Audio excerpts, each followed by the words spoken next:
隔日與主同行。唔知大家咧有冇識得啲搞事分子啊？一啲好中意搞事嘅人嘅咧，聖經裏面咧就有一個啦。呢個咧就係使徒保羅。咁今日咧會同大家講一件事咧，就係佢點樣喺一個城市裏面咧帶嚟好多衝突。呢段經文同我哋有啲咩關係呢？香港呢個咁和諧嘅社會，咁我哋要諗下，究竟我哋唔係我哋，即係嗰啲人啊，以前咧製造咁多衝突係啱唔啱嘅咧？咁所以呢個咧係一個關於香港地嘅反省嚟嘅。咁段經文喺邊度咧？就《使徒行傳》第16章。咁我哋咧就會由呢一個16節讀到尾嘅。咁我咧就唔會而家讀個經文嘅，但你可以開定出嚟先。《使徒行傳》16章16節一路睇到尾。一開始咧就講緊使徒保羅佢哋去咗嗰個地方去祈禱啊。咁嗰度係邊度咧？嗰度應該咧就係呂底亞屋企附近。佢就一見咧就見到個人喎，見到個使女嚟。咁嗰個使女咧就好特別嘅，佢識得巫術嘅。咁就聖經嘅講法就係咧，佢被魔鬼所附啊，用法術叫佢嘅主人們就大得財利。咁所以咧係一個俾鬼附啦，但係啲法術咧係可以幫人揾錢嘅。咁佢做咗啲乜咧？嗱，如果你哋有認識呢段經文咧，你就會知咧，保羅最後咧係幫佢趕走嗰隻鬼嘅。但係啲人冇提嘅地方就係咧，其實嗰個巫女做咗啲乜咧？佢就係跟住保羅咧，係就講咗兩句嘢啫。嗰兩句嘢咧就係、這些人是至高神嘅僕人，對你們傳説救人嘅道。嗱，如果你抽空個 context 咧，其實呢個巫女咧係喺度傳緊福音嘅。佢喺度周圍同人講：喂，呢兩個人咧係神嘅使徒嚟㗎。佢講嗰啲嘢可以救人㗎。其實佢係喺度唱好緊保羅嘅。但係咧，喺趕事嘅 context 咧，就當然唔係啦。嗰個成個小亞細亞咧，都係一個多元信仰嘅地方嚟嘅。咁佢呢度咧，其實係講緊，即係保羅佢哋帶呢一個神明嚟咧，係會影響緊佢哋當時嗰啲生意啦，即係嗰啲因為占卜啊、巫術啊嗰啲生意。但係都幾得意，你諗下，如果保羅一路去到嗰個地方諗住傳福音，跟住咧有個巫女咧，就喺度幫佢唱好佢哋喎。咁嗰個巫女咧出咗名咧，係即係隻鬼係有能力噶嘛。咁同佢話：喂，呢個人啊，嗰個神啊，可以拯救你哋噶咁樣。咁但係保羅咧係並不欣賞啊。咁佢咧就甚至覺得佢好煩添。於是乎咧就覺得喂，好煩啊，就一下咧就趕走咗嗰隻鬼。咁咧就搞到咧佢失去咗呢個所謂即係異能啦咁。呢個咧就係成個故事咧嘅第一個衝突，就係明明咧就相安無事嘅，佢保羅去傳福音咪傳福音咯，就因為佢嫌人哋嗰個巫女嗰隻鬼好煩，咁於是乎佢趕走咗隻鬼。咁呢個衝突咧係帶嚟結果嘅。咁咧其實保羅咧就唔單止係搞到嗰個使女咧冇咗工作能力，而且咧佢係令到佢主人咧冇咗一隻生金蛋嘅鵝。咁於是乎咧，嗰個使女嘅主人們啦嚇，咁有一班人咧就走去告保羅啦，話佢搞事啦。保羅咧就騷擾佢哋嘅城，就傳羅馬人啊所不可受不可行嘅規矩。嗱，其實咧呢個 accusation 咧，即係呢個指控咧係錯嘅，因為咧佢基本上咧對宗教係開放嘅，咁冇話啲咩唔可以受、唔可以行嘅規矩嘅。咁但係點都好啦，個官咧就當然係信當地人，唔信保羅啦。咁咧就捉咗保羅咧去打咗一鑊咧，就收佢坐監啦。呢個係第一個衝突嘅結果嚟嘅，就係保羅打爛人飯碗咧，就搞到自己要坐監。成個故事有4個衝突嘅。第二個衝突咧就去到坐監啦。坐監咪發生咗咩事咧？咁坐監就坐監啦。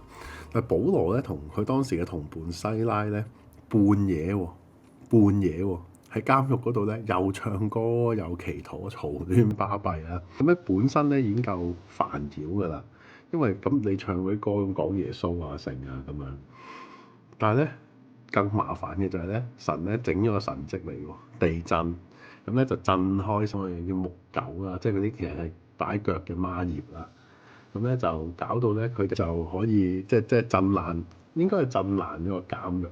就話咧個監獄嘅根基搖動咗，監門咧就開晒，咁其實都爛㗎啦。咧就全啲鎖鏈都鬆開晒。嗱，去到震爛道門咧，都未至於咧係好超自然，因為都真係可能會發生㗎嘛。咁佢啲根基唔係好深，咁啲嘢鬆飄飄咁咪爛啦。啊，震爛埋條鏈咧就真係神蹟。咁呢個就第二個衝突，喺一個安寧嘅監獄裏面，保羅咧就走去唱歌讚美神，咁啊引致神蹟發生。第二個衝突，第三個衝突咧都同保羅有關嘅。如果你有記得呢段經文咧，佢就講啦，跟住個獄卒咧就想了結咗自己嘅生命，咁咧就費事要孭鑊啊，即係其實係畏罪自殺咁樣。咁保羅咧就唔俾人死喎，保羅唔俾人死。咁咧同佢講咩咧？不要傷害自己，我們都在這裏咁啊。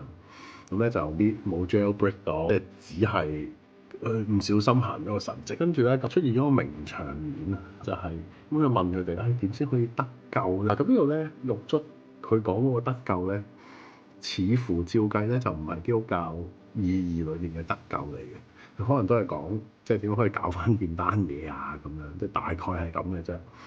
即係有機會係想信主，咁但係我相信未必。咁但係保羅咧都係叫佢信主嘅，咁就出現咗著名嘅經文啦。當信主耶穌，你和你一家都必得救。咁於是乎咧，全家都信主，一齊洗禮嘅。呢個係第三個衝突，佢阻止咗個獄卒自殺。咁然之後咧，帶咗佢一家信主。之後咧，仲有第四個衝突嘅。保羅冇離開到監獄啊嘛。咁佢繼續坐監嘅喎，即係佢震到個監獄爛晒，跟住繼續坐。跟住咧就到個官啦，即係尋日捉佢嗰個官咧，就叫啲僆嚟就叫佢哋放監咁樣啦。正常咧監獄叫你放監唔即刻走咯，咁啊最正路就係咁噶啦。保羅冇即刻走，佢又搞事，佢就話唔得喎，你無端端拉我坐監唔啱規矩喎，你要放人你自己嚟放。咁樣咧就即係保羅真係咁講啊！我讀俾你聽啊，第37節，我們是羅馬人，並沒有定罪，他們就在眾人面前打了我們，又把我們下在監獄。現在要私下拋我們出去嗎？這是不行的，叫他們自己來領我們出去吧。啊，即係保羅係勁串㗎，喂你話放我放啊，喂你當我邊個啊咁啊？我羅馬人嚟啊，咁咧就唔肯自己走。跟住個官咧就嚟接佢哋走，因為佢驚啊嘛，佢唔得罪得嘅呢個人。咁於是乎咧，即係又見翻阿 Lydia，即係呂底亞，咁啊同佢哋傾咗一陣啊，咁啊走咗。成個故事咧就係咁，好多衝突，好多 unexpected 嘅嘢，或者咧好多唔合一般人諗法嘅嘢。咁我想講呢一個 chapter 裏面嘅保羅就係咁，咁咧不按牌理出牌啦。亦都係即係咁喺度搞事啊，係咁喺度製造衝突。咁我覺得都幾有趣嘅。我頭先咪話咧，呢段經文咧同香港都好有關嘅，就係香港而家咧就係冇咗保羅呢啲人。香港而家咧係好和諧嘅，非常之和諧。咁和諧嘅原因咧，當然係因為我哋偉大政府啊嘛，由治及興啦，國家安全啦，有23條啦。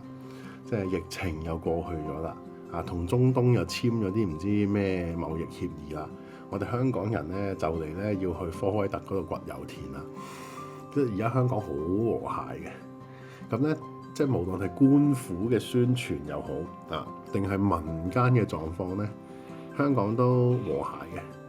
即係除咗我頭先講嗰啲之外咧，你留意啲新聞咧，啲新聞有時咧就係哇好小事都可以成為新聞嘅，同幾年前唔同啦。幾年前咧就哇風風火火咁樣啦，非常之唔和諧啦。而家咧就好和諧，最和諧，完全冇反對聲音啊！全部嘅立法、全部嘅修訂、全部政府講出嚟嘅咧100% 同意。咁所以咧香港而家咧就係咁和諧。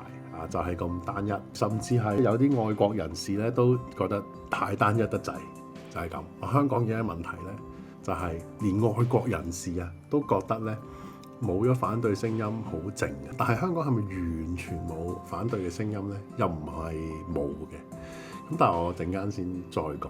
雖然頭先我引導你哋去諗呢段經文好似好多 disruption， 好多暴力，好多衝突，但係其實咧，從另外一個角度睇咧，每一個衝突咧都係對生命嘅釋放嚟嘅，甚至咧係對社會嘅解放嚟嘅。咁我哋諗翻下，即係一開始同嗰個巫術少女嘅衝突咧，其實係解放咗佢嘅，甚至係解放埋佢嘅主人嘅。即係佢以前咧就係靠巫術咧去揾錢啊嘛，幫佢啲主人。咁佢被逼要繼續做奴隸啦。咁佢主人咧就繼續壓榨佢啦。冇咗呢樣嘢之後咧，咁佢哋可能就要諗另外一啲嘢。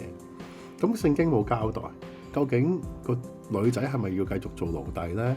佢啲主人係點樣對佢咧？聖經冇講，但係我哋可以想像一個可能性，就係可能佢會有好嘅結果啦。或者可能咧，佢主人會善待佢，諸如此類。但總的來說，我想講咧，保羅呢個舉動咧係為佢帶嚟咗改變嘅，只係我哋見唔到嗰個改變係好啊定係唔好。然之後咧就去到監獄嗰部分啦。咁呢個好明顯。咁你見到咧嗰個獄卒咧由想死，跟住經過保羅傳福音，咁佢啦同佢一家咧就信主得救啦。咁啊不失為係一件好事。跟住之後咧就去到最後就係保羅同嗰個長官嘅衝突。保羅唔肯離開監獄，要人親自接佢。咁就咁睇咧就係一件單一事件。但我相信咧，保羅呢個舉動咧都係震撼咗呢個羅馬官。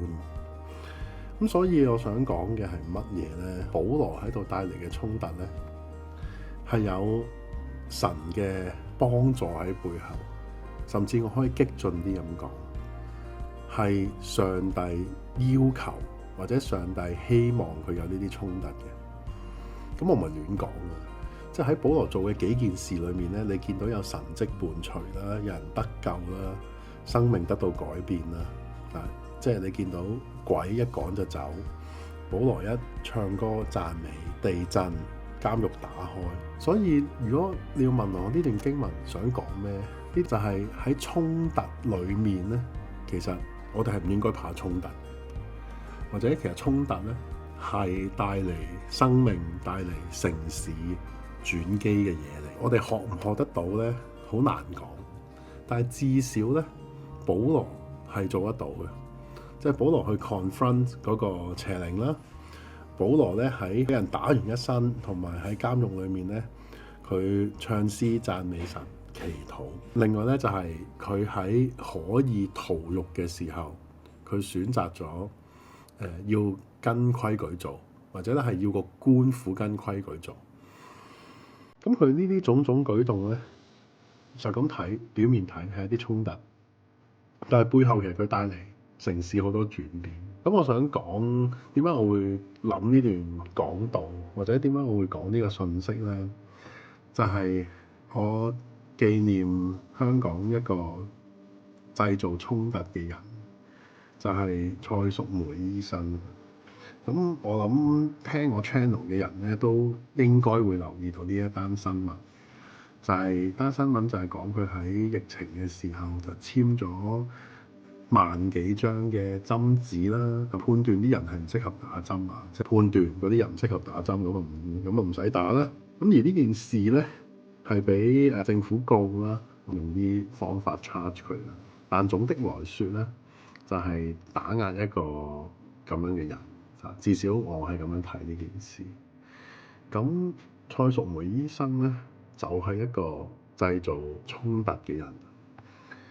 雖然唔係今時今日發生，係講緊幾年前發生，但係佢都係敢於同個社會唱反調。